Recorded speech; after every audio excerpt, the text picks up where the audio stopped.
এই গেদা ঘর থেকে বাইরে এসি বাগুন টালো কাম আছে।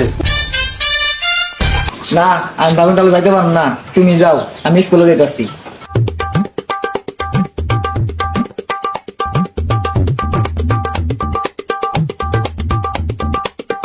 তুই তাহলে স্কুলে যা, আমি বাগুন টালটা দেখে আসি। আচ্ছা আব্বা, তাহলে তুমি বাগুন টালে যাও, আমি স্কুলে যাই।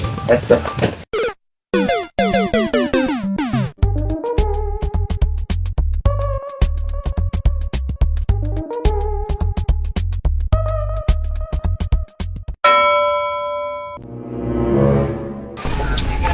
আব্বারে তো কইলাম বাগুনটালো যাবার লাগে, আমি তো স্কুলে যাওয়ার কথা কই মিশা তো কইলামই।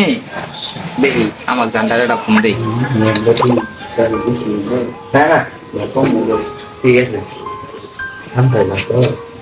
হ্যালো জান, তুমি কই? ও বাড়িত। ও আব্বারে মিশা তো কয় স্কুলের কথা কয়, আমি তোমার লগে কথা কইতাছি। আব্বা আমার কামো যাবা ক, কাম কাজ করে কারা এই যুগে বললাম কাম কাজ করে, আরে তো পরে ধনী হয়েছে কারা।